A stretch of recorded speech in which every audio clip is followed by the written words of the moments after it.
Okay, last time પહેલા ટોપિકમાં તમે જોયું હતું પ્રમેય 1.1 વિભાજ્ય સંખ્યાને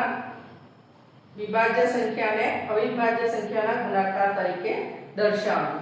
હવે બીજો ટોપિક છે ગુસા અને લસા શોધવાનો. તો હવે આપણે આજે જોઈશું કે ગુસા અને લસા કેવી રીતે શોધાય છે. પેજ નંબર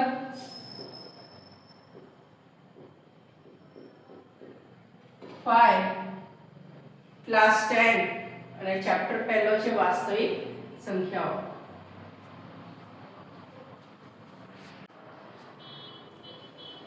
ચાલો વિદ્યાર્થી મિત્રો, આજે ટોપિક નંબર 2 જોઈશું. ક્લાસ 10 નું ચેપ્ટર નંબર 1 વાસ્તવિક સંખ્યાનો બીજો એક ટોપિક છે ગુસા અને લસા. તો આજે એને જોઈ લઈશું. પહેલો ટોપિક આપણે ડિસ્કસ કર્યું હતું પ્રમેય 1.1, જેમાં તમને બતાવવામાં આવ્યું હતું કે વિભાજ્ય સંખ્યાને તમે અવિભાજ્ય સંખ્યાના ગુણાકાર તરીકે કેવી રીતે દર્શાવી શકો છો. જો તમે એ લેક્ચર ના જોયો હોય તો જોઈ લેજો. આજે આ બીજો ટોપિક છે ગુસા અને લસા. તો એને પણ જોઈ લઈશું કેવી રીતે શોધવાનું છે ગુસા અને લસા. પ્રશ્ન નંબર 2 અને 3 આજે ડિસ્કસ કરવાના છે. તો સૌથી પહેલો પ્રશ્ન છે પ્રશ્ન નંબર 2 નો સ્વાધ્યાય 1.1 માં બીજા નંબરનો પ્રશ્નનો પહેલો ક્વેશ્ચન છે 26 અને 51. તો આનું જોઈ લઈએ આપણે કે 26 અને 51 નો ગુસા અને લસા કેવી રીતે શોધાય છે. તો પહેલા સૌપ્રથમ 26 ને આપણે અવયવી વૃક્ષ તરીકે એને દર્શાવી દઈશું. તો અવિભાજ્ય સંખ્યા મેં તમને કીધું હતું બેકી સંખ્યામાં જો બેકી સંખ્યા આવે 0 2 4 6 અને 8 આવી સંખ્યા જો એકમ સ્થાન પર દેખવામાં આવે, તમને એકમના સ્થાન પર તમને જો જોવામાં આવે તો તમારે કયો ઘડિયો પસંદ કરવાનો.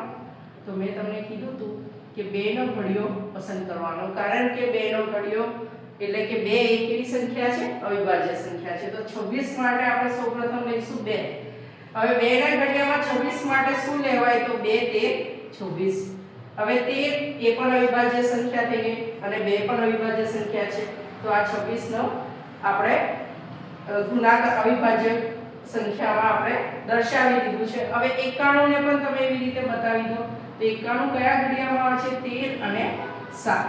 તો 13 અને 7 એ પણ અવિભાજ્ય સંખ્યા છે, પોતાના ઘડિયામાં આવે છે અને એકના ઘડિયામાં આવે છે, એના સિવાય કોઈ ઘડિયામાં આવતું નથી.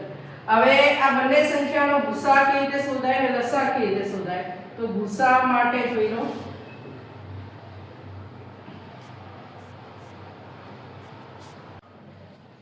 સૌપ્રથમ આપણે લખી દઈશું 26 એટલે 2 ગુણ્યા 13 અને 91 લખી દઈશું તો 13 7 91. હવે બંનેમાં જે સંખ્યા સરખી હોય, ગુરુત્તમ સામાન્ય અવયવ એટલે જે સંખ્યા સરખી હોય તે જ સંખ્યા તેમાં લેવાની છે, બાકી કે કોઈ સંખ્યા લેવાની નથી. તો અહીંયા તમે દેખી શકો છો કે 13 બંનેમાં કોમન છે, બાકી કે નહીં 2 મેચ થતો નહીં 7. તો અહીંયા 13 એ ગુસા થાય છે. લસા કે તે શોધવાનું લઘુત્તમ સામાન્ય અવયવ.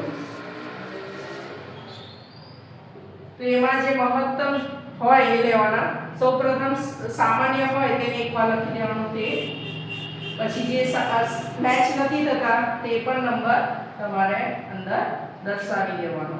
તો 13 ગુણ્યા 2 ગુણ્યા 17 તમે કરશો તો એનો જવાબ શું આવશે? 13 26. 26 ગુણ્યા 17 કરી દો તો 2 નંબર 1 6 6 2 1 2 7 6 42 7 2 14 14 અને 4 18 પ્લસ કર દો 2 6 7 14 2 ને 1 3 1 4. તો આનો લસા થાય છે 442. ઓકે, તો ગુસા એટલે કે જે કોમન હોય એ જ નંબર જો બંનેમાં આવતું હોય તો એકવાર લખવાનું, અને લસા એટલે જો બંનેમાં આવતું હોય તો એને એકવાર લખવાનું, પરંતુ જે રહી ગયા હોય અંક એ પણ તેને બતાવવા પડે છે. બરાબર? તો લસા હંમેશા આંકડો મોટો જ આવશે અને ગુસાનો આંકડો હંમેશા નાનો જ આવશે.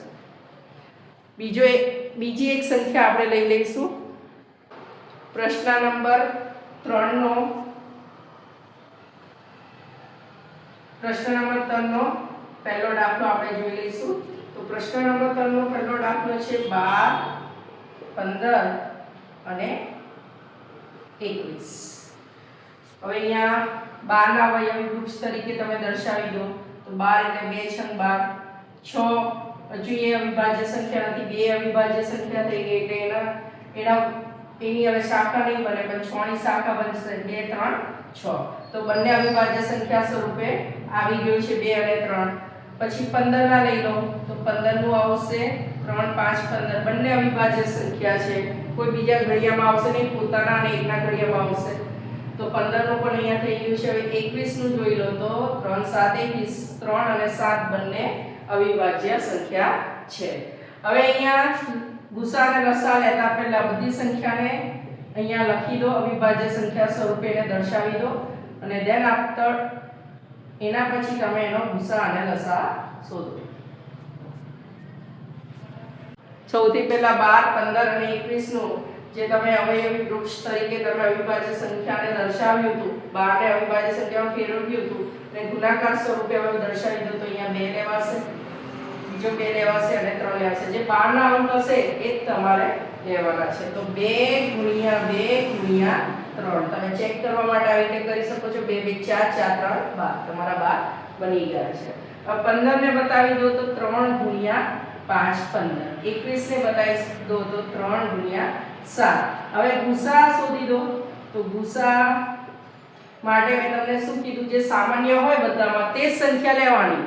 ગુસા એટલે એવી સંખ્યા છે જે પોતાના જેવો જ સંખ્યાને લિંકમાં લેશે, બીજાને નહીં લે. તો જે સંખ્યા સરખી છે એને ફક્ત એક વાર લખવાનું એટલે તમારો જવાબ ગુસા બની જશે. તો અહીંયા 3 એક જ 3 જ છે બધાની અંદર, બાકી કે કોઈ નંબર મેચ નથી થતો એટલે આનો ગુસા શું થશે 12 15 21 નો ગુસા થશે 3. હવે લસા શોધી લો તો લસામાં જે સરખું છે તેને એકવાર લખવાનું, પણ જે સરખું નથી એ જેટલા આયા હોય એ બધા નંબર લઈ લેવાના. તો 3 એકવાર લખીશું, પછી 2 2 વાર છે તો એ લખી દેવાના છે, 5 એક વાર છે એ બી લખી દેવાના અને 7 પર લખી દેવાના. હવે 3 દુ 6 6 દુ 12 12 5 60 60 ગુણ્યા 7 કરો તમે તો કેટલા થશે? તો 60 ગુણ્યા 7 એટલે 420, 7 0 0 7 6 42 એટલે કેટલા થયા લસા? 420. બરાબર. તો આવી રીતે તમારે શોધવાનું છે. તો પ્રશ્ન નંબર 2 અને 3 તમારે કાલે હોમવર્કમાં પ્રશ્ન નંબર સ્વાધ્યાય 1.1 2 અને 3 ના જે હોમવર્ક છે તેમાં પ્રશ્ન નંબર બીજો અને ત્રીજો બંને દાખલાના પ્રશ્ન નંબર બીજો અને ત્રીજો, પહેલો દાખલો હું તમને બંનેનો બતાવ્યો, તમારે બીજો અને ત્રીજો કાલે કોમેન્ટ સેક્શનમાં તમે આન્સર જણાવજો. બરાબર. તો એક સંખ્યા છે 510 અને 92. તમારા હોમવર્કમાં 510 અને 92 નો લસા ગુસા બતાવવાનો છે અને 8 9 અને 25 નો આ બે સંખ્યાનો તમારે હોમવર્કમાં કોમેન્ટ સેક્શનમાં તમારે એનો આન્સર જણાવવાનો છે કે ગુસા અને લસા શું થાય છે. ઓકે. તો આજના ટોપિકમાં આટલું. Thank you.